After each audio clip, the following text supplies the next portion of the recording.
안녕하세요. 보험 리뷰어 주책입니다. 오늘은 보험료의 신용카드 납부에 대한 이야기입니다. 보험사가 엄청 싫어할 이야기죠. 카드 납 장단점, 그리고 보험사별 카드 납을 어떤 식으로 하는지, 또 팁 몇 가지 안내 드릴 거고요. 오늘 영상에서 언급하는 보험 상품은 자동차 보험처럼 한 번 납부로 끝나는 상품 말고 매달 보험료를 납부해야 하는 실비보험이나 암보험, 또 건강보험 같은 손해보험사 장기보험을 말합니다. 보험사의 카드 납 현황을 간단하게 살펴보면 지금 자료는 계속보험료 납부를 얼마나 하는지 보여주는 자료인데 주요 손보사는 대부분 15%를 넘지 못하고요. 생보사는 훨씬 더 낮습니다. 삼성생명도 1%가 채 되지 않고 자료에서 보듯이 카드 납 비중이 굉장히 낮죠. 많은 분들이 보험료를 카드가 아닌 현금으로 자동이체로 납부하고 계신 겁니다. 일단 자동이체의 장점이라 하면 한번 걸어놓으면 잔고만 충분하다면 신경 쓸 부분이 전혀 없어요. 그럼에도 불구하고 저는 가입한 보험 상품의 대부분을 카드로 납부하고 있습니다. 제가 보험을 가입할 때, 상품을 선택할 때 가장 중요한 요소가 보장도 중요하지만 기왕이면 카드 납부가 되는 상품을 선택하는 건데 그럼 왜 카드로 납부할까요? 보험을 가입한 이후에는 납부하는 보험료는 고정 지출이 되고 또 가족 보험료까지 더하면 적지 않은 금액인데 카드 혜택을 위한 실적 쌓기용으로 보험료만한 게 없습니다. 저는 보험료를 카드로 납부하고 카드 상품에 따라서 마일리지나 포인트 쌓거나 통신요금 마트 주요 할인 같은 혜택을 계속 받고 있어요. 카드 납부하시는 분들은 다 저랑 비슷한 생각이실 겁니다. 하지만 보험사는 카드 납을 굉장히 싫어하죠. 가장 큰 이유는 수수료 때문입니다. 카드 수수료 2% 정도 돼요. 이게 적은 건 아니죠. 근데 카드 수수료를 마치 보험사 지들만 내는 것처럼 말을 하니까 보험사만 납부하는 건 아니잖아요. 통신사도 내고 다른 것도 다 내고 있는데 또 다른 문제로는 카드 납으로 인한 민원도 발생하고 있어요. 일단 카드는 유효기간이 있죠. 보통 5년에서 6년인데 이게 만료되거나 또 중간에 분실하거나 파손됐을 때 재발급을 받을 텐데 저만 해도 셀프주유소에서 버리고 온 카드가 꽤 되고요.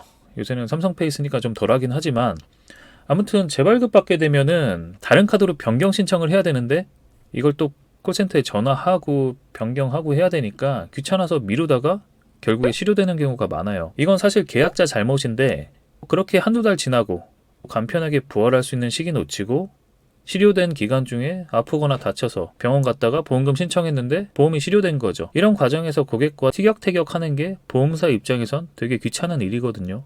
그래서 분실하시면 바로 등록하시길 바라고요. 또 여러 가지가 있겠지만 이러한 이유로 보험사는 카드 납이 가능하다는 걸 굳이 공개하고 까발리지 않습니다. 자동이체에서 카드 납으로 변경하는 절차도 되게 번거롭게 만든 경우도 많죠.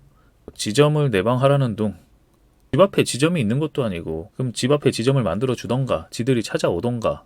요즘 같은 시대가 어떤 시대인데 진짜 웃기지도 않아요. 카드로 납부하는 계약건이 있으면 이제 설계사들을 쪼기 시작합니다. 카드 수납 작업을 설계사한테 시키는 거예요. 설계사도 매달 카드 납 따려면 귀찮으니까 고객한테 얘기를 안 하게 되죠. 그래서 보면 누구는 되고 누구는 안 되고 같은 상품인데도 같은 회사인데도 개판이 되는 거죠. 보험사 신뢰성 떨어지고 회사는 이걸 잘 모르죠. 수수료를 아끼는 게 더 크다고 생각하는 겁니다. 보험료를 자동 납부해주면 되게 편할 텐데 이거 되는 회사가 몇 개 없어요. 일단 한번 볼까요? 이건 설계사 대면 채널로 가입한 장기보험 계속본 카드 납 가능 여부입니다. 변동사항이 있으면 시간 날 때 댓글로 수정하고요. 자동 납부가 가능한 회사는 메리츠, 한화, 흥국, 또 농협 NH 정도? 삼성이나 DB, 현대, KB 이런 것들은 자동 납부가 되지 않습니다.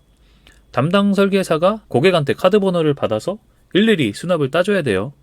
이것도 문제인 게 카드 번호랑 유효기간을 다 알려줘야 되는데 내가 직접 체결한 설계사면 모를까 이 담당자가 때려치거나 이직하면 내 계약이 붕 떠버리죠. 담당자가 바뀌는 경우도 있어요. 근데 연락하기도 좀 그렇잖아요. 내가 체결한 사람도 아니고 어떤 사람인 줄 알고. 카드 번호도 굉장히 중요한 금융정보인데 찜찜하죠. 제가 경악했던 게 있어요.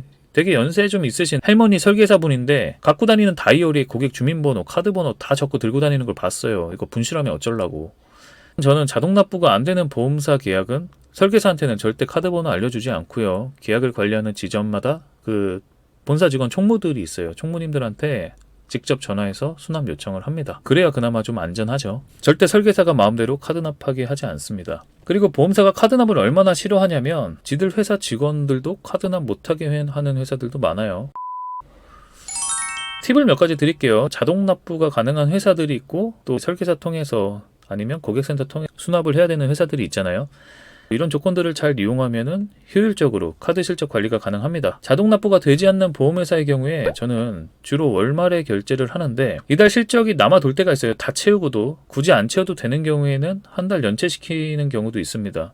그래서 다음 달에 2달치를 내거나 아니면 한 달 밀린 채로 유예로 가거나, 반대로 실적이 부족하다 그러면 선납을 해도 가능합니다. 그러니까 이달까지 보험료 냈는데 다음 달 것도 미리 내는 거죠. 그래서 실적 채울 수도 있어요. 대신 이런 것들은 좀 신경을 써야죠. 보험사는 보험료가 납부 안 되면은 톡이든 우편물이든 날려 보내주니까 뭐 잊어버릴 가능성이 높지는 않습니다. 담당자도 연락을 주잖아요. 그리고 가족 계약 또는 가족 카드로 내 보험 계약에 보험료 납부도 가능합니다.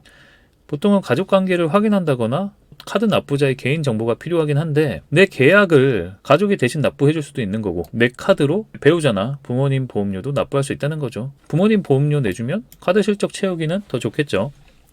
네, 그리고 생보사 얘기 잠깐 해보면 대면 상품은 손보사보다 훨씬 까탈스럽습니다. 손보사는 어떻게 해서라도 카드 납은 가능한데 생보사는 아예 안 되는 회사도 있어요. 대형사일수록 좀 그런 경향이 큰 것 같고요. 카드도 가려서 받습니다. 뭐 물론 예외도 있습니다. 라이나 같은 경우에는 굉장히 쿨하죠. 카드도 가리지 않고 카드 납부를 오히려 권장하고 있고요. 이러한 좀 폐쇄적인 게 제가 생명보험에 관심이 없는 이유기도 합니다. 정리하면 저는 보험료로 납부하면서 받는 카드 혜택만으로 연간 제 자동차 보험료 이상을 뽑습니다. 그러니까 안 할 이유가 없는 거죠. 수많은 업종 중에 보험사만 카드 수수료 납부하는 것도 아니고 아니면 그만한 혜택을 주던가. 보험사 직원들은 어디 가면 현금만 쓰나요? 그게 아니죠. 카드 쓸 텐데 이거 다 엄살이라 보고요. 앞으로 다양한 보험 시장이 활성화될 텐데 이거 미래 지향하는 척 하면서 무슨 어쩌고저쩌고 정작 카드 납부터 꺼리는 회사들이 어떤 성장을 보여줄 수 있는지 의문입니다. 고객을 놓치고 있다는 걸 전혀 모르는 거죠. 그럼 좋은 영상으로 다시 오겠습니다. 저는 법무리뷰어 주책이었습니다.